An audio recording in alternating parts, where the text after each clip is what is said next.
esto apenas comienza y se va a poner mejor. México es el sexto país con más asesinos seriales, pero podríamos estar mucho más alto en la lista. Hay muchos asesinos que no han sido identificados o que ni siquiera se conoce de su existencia. Sí, vamos a platicar con Toño Nieto, reportero de investigación, periodista de investigación, trabaja en Despierta DN+, ha escrito un par de libros sobre el narco en México, pero él maneja las fuentes de las secretarías de seguridad, sobre todo en la Ciudad de México, y de las fiscalías perfectamente, y él fue quien confirmó lo que estaba ocurriendo en este caso, en este vuelco al caso de María José en la alcaldía Iztacalco. Muchos se han preguntado acerca de por qué estas historias nos llaman tanto la atención. Algunos aseguran que es una forma de supervivencia, pero según World Population Review, se estima que los asesinos en serie representan menos del 1% del total de asesinatos. Sí, hay documentales, hay series. Yo creo que es uno de los temas más tratados en este tipo de programas, en todo lo que se refiere como a true crime, el tema de los asesinos seriales, por todo lo que hay alrededor de estos, por todo lo que significa para una sociedad, para una comunidad, por las características particulares de estas personas.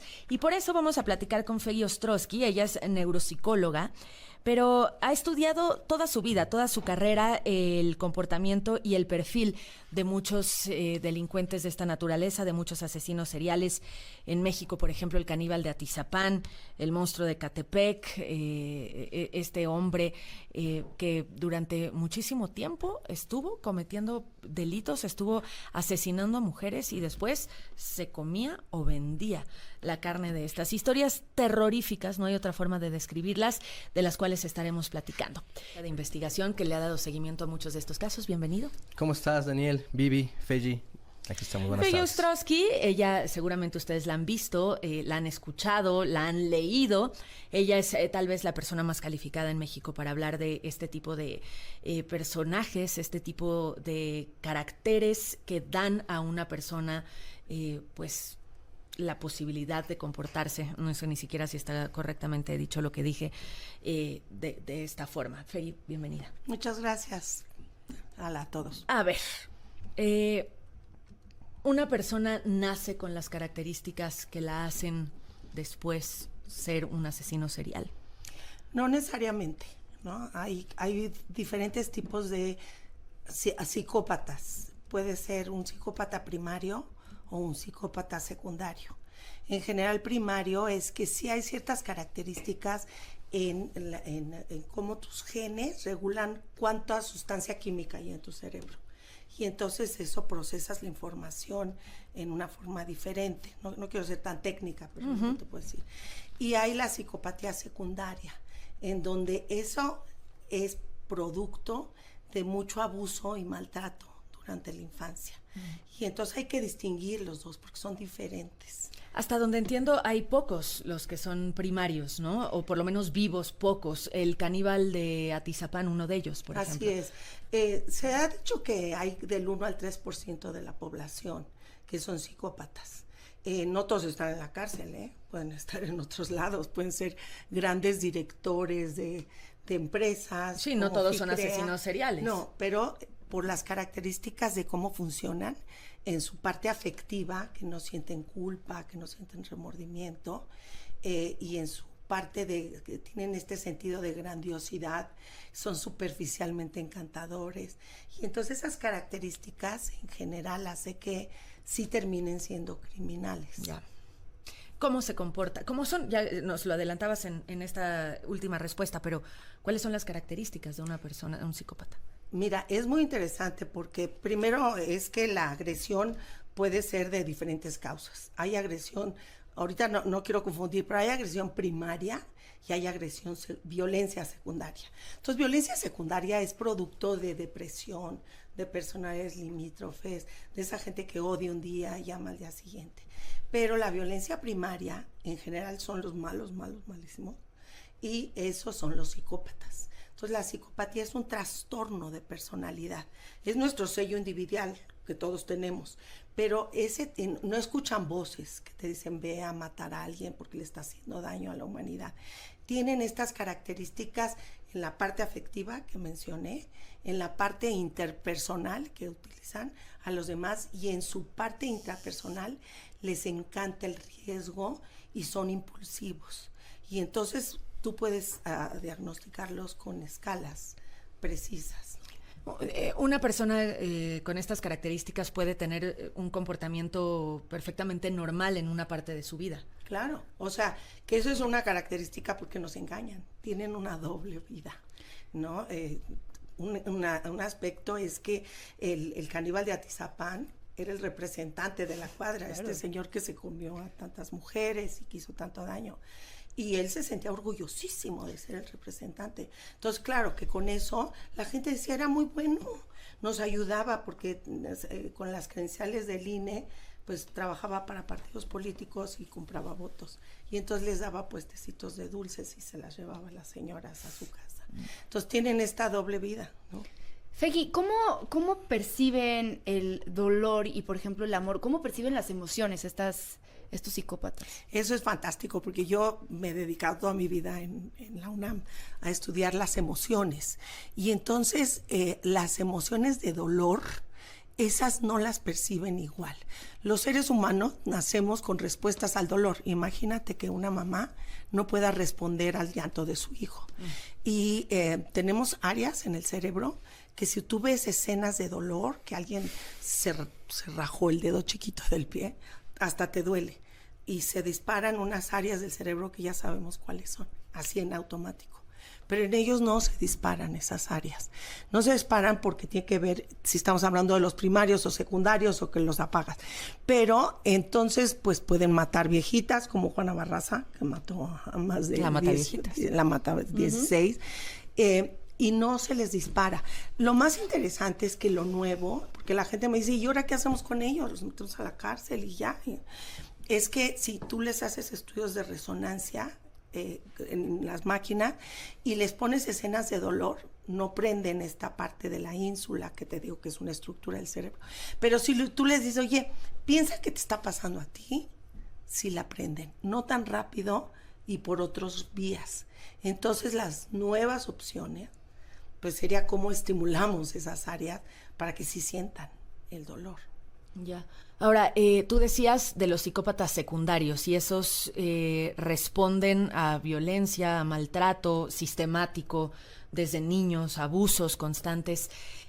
Mi pregunta es, ¿todo ser humano que es víctima de abusos sistemáticos constantes desde la infancia se puede convertir en uno? No, porque hay lo que conocemos como resiliencia, que es la capacidad de superar el dolor y enfrentarte. Y la resiliencia tiene que ver, o sea, viene de la ingeniería, que es cuánto aguanta un resorte que lo apachurres sin que se distorsione, ¿no? Pero la resiliencia, si tú tienes, por ejemplo, no es tanto el dolor que recibes, sino el que tú percibes. Si tú piensas que lo malo va a durar para siempre, que no hay salida y que no vas a poder salir, entonces eso genera mucho estrés. Pero si tú piensas que hay un grupo social o una figura rescatadora, que es lo que yo siempre busco en los asesinos que he entrevistado, si había una maestra, un maestro, vecina, un amigo, o puede haber figuras rescatadoras que te ayuden a salir de ese ciclo. Entonces no todos. ¿Cómo es hablar con una persona así? Mira, para mí es un gran desafío, ¿no? Porque estás con ellos y sabes, pues, las cosas terribles que hicieron, pero yo tengo que tener empatía con ellos. Yo sí tengo. Ellos no tienen, pero yo sí. Y entonces, para platicar con ellos, pues, necesito, pues, platicar y contarles cosas mías y mostrar interés en otras cosas. ¿Y ellos se interesan? Pues sí. La verdad, sí soy buena para que se interesen. Por eso te dedicas a lo que te dedicas, básicamente. Fegui, a mí me llama la atención, de muchos casos que sabemos en México, por ejemplo, de El Coqueto, ¿no? Que fue pues un hombre que mató a muchísimas mujeres en los años 2011, 2012, pero me llama la atención que todos tienen como que un poco de carisma, ¿no? O sea, son como que muy carismáticos, ¿no? La mayoría, también el caníbal de Atizapán, el monstruo de Ecatepec, también el propio monstruo de Ecatepec era bastante carismático. Esa es una característica, son superficialmente encantadores. En las escalas te puedo calificar a ti y a Dani. 0, 1, 2, ¿no? Si eres superficialmente. Y sí hay esas características que puedes tener en donde ellos tienen empatía cognitiva. O sea, hay esta empatía afectiva de las fibras que, ¡pum!, se despiertan y tú lloras porque ves que alguien se pegó. Pero la empatía cognitiva es, yo entiendo lo que te está pasando, aunque a mí no me duele. Nos vamos. El primer caso que tú recuerdas, ¿cuál es el primer, digamos, el primer acercamiento, la primera experiencia que tienes como reportero a un caso de este tipo? Yo estaba haciendo prácticas profesionales en el diario Reforma y me tocó la Mataviejitas. Pero ahí fue un tema diferente porque estaba suelta, estaba en la búsqueda y eso generaba mucho estrés en las autoridades, en la gente, había psicosis. Y cuando la agarran, pues fue una catarsis social increíble, ¿no? En los medios de comunicación. Me tocó el coqueto sí me tocó llegar al lugar de los hechos de cada una de las víctimas y en un principio mi investigación personal apuntaba mucho a un exnovio de una de ellas, porque la había golpeado, la había amenazado de muerte, estaba un tema ahí de que no pagaba la pensión de las niñas, una de las últimas víctimas del coqueto. Entonces, cuando todo esto se empezó a unir y que las autoridades, como siempre, nunca lo aceptan, nunca tienen un área específica para ver caso por caso y tratar de unirlos, porque tienen características similares. El coqueto asesinaba a mujeres que se parecían. Entonces, me tocó también el monstruo de Atizapán. Recuerdo que fue un caso también muy fortuito de que de pronto lo agarran y empiezan a salir las muertas, ¿no? Como Entonces, como el asesino del feminicida de María José. Claro, y en mi experiencia, pues esto siempre ha sido un tema que en México no se quiere hablar del tema. O sea, las autoridades es un tema que prefieren evitarlo, prefieren ponerlo en el plano del cine, en el plano de la fantasía, o incluso culpar a los medios que somos nosotros el que le damos una difusión a esto, ¿no? Y que los hacemos más famosos o que cumplimos con lo que ellos quieren al final, que es ser reconocidos. ¿Quieren ser reconocidos? No todos, ¿no? Lo que quieren no es eso y no, yo no consideraría, por ejemplo, Juana Barraza Samperio no quería la Mataviejitas, no quería ser reconocida, ¿no? Bueno, por eso se pintaba el pelo cada tercer día, ¿no? Para que justamente no la reconocieran. Sí, no, pero no era esto de que, híjoles, yo soy... Ciego, ¿no? De ego. Yo creo que es una cuestión de que tienen muy mala autoestima. A pesar de que tienen este sentido de grandiosidad, hay baja autoestima. Y como te sientes mal, tú ejerces tu poder, pues qué más poder sobre la vida y la muerte de alguien. Entonces adquieren mucho poder. Y hay toda una fase en los asesinos seriales. Hay una que son muy diferentes a los asesinos en masa, ¿eh? Eso es otra historia. Sí. Y por eso es muy importante separarlos.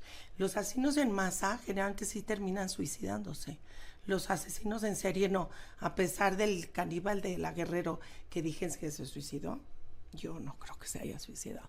O sea, siempre es un interno de gran valor para las cárceles y si lo matan, pues despiden a alguien más. Ahora, sin entrarle mucho al tema y como espectadores de estos documentales y de estas series, hasta películas que hay, pareciera que algunos de ellos retan a la autoridad, ¿no? Los que dejan una misma característica en los cuerpos que asesinan, es como, no vas a poder conmigo, te estoy ganando. Sí, como el Zodíaco.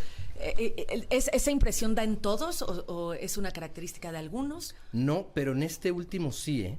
En el feminicidio de María claro. José. Yo he tenido acceso, Daniel, a los diarios que son fundamentales en todos este tipo de casos y él, la primera víctima que hay, que él escribe con nombre y circunstancia muy clara, el lugar, es de 2012. Uf, o sea, 12 años llevaba matando a personas. Y él, conforme avanzan, lo que yo he podido leer, porque son muchísimas páginas, son 3 libretas, es que él se va perfeccionando. Él dice, ahora ya estoy más seguro de mí mismo, textual te lo estoy diciendo, y se refiere a matar. Y también a cuando va y tira los restos, que en un principio no sabe dónde hacerlo, cómo hacerlo, qué tranquilidad él tiene para llevar esos restos. Entonces, esto hemos podido tener acceso a ellos y nos dan cuenta de que él al final sí quiere ser descubierto, quiere parar. Hay una parte de él que quiere parar, porque a pesar de que se ha perfeccionado, llega un momento en el que se mete a un departamento del mismo edificio donde vive y ataca a una niña. Enfrente de todos, a plena luz del día, a diferencia de los relatos que había escrito él antes, donde todo era mucho más oculto, más premeditado, más maquinado. Ambos formaron parte, digamos, activa de la investigación de este hombre. ¿Por qué no nos tratas, con base en tu experiencia, Toño, de recordar cómo fue y cómo se descubrió este caso? Uno de los más sonados, por cierto. Hay un reporte de un ataque, hay personas, vecinos que tienen detenido a una persona. Así fue. Lo golpean y lo acusan de haber asesinado a una menor de edad y de haber herido a su mamá, que sí todavía estaba consciente y sí pudo señalarlo y decir, él fue. Él entró al departamento porque están juntos, digamos, son vecinos. Entró por una ventana, atacó a la chavita, la violó, la asfixió y después con un cuchillo mismo de ahí de la cocina que tenía esta señora, ataca a la mamá, pero no la mata. Lo cual es, pues se entiende que ella luchó, pero en realidad la diferencia de tamaños es mucha como para que él no hubiera podido someterla. Entonces creemos, o mi hipótesis es que él ya quería ser descubierto. Entonces sale y en lugar de correr o de encerrarse en su propio departamento, él se queda en las escaleras, se sienta con el cuchillo y así empiezan los vecinos, o es posible que los vecinos lo detengan. Ya, entonces 2 días después, él es detenido por este caso, se solicita a un juez una orden de cateo para investigar su departamento, entran a su departamento y encuentran un serrucho, 3 libretas, 7 identificaciones oficiales de diferentes mujeres, 5 cráneos, una espina dorsal, rastros hemáticos en la cocina, en el cuarto y en el baño. Y así es cuando se sabe, se presume, y ahora las autoridades por fin lo aceptaron, que es un asesino serial o en este caso un feminicida serial.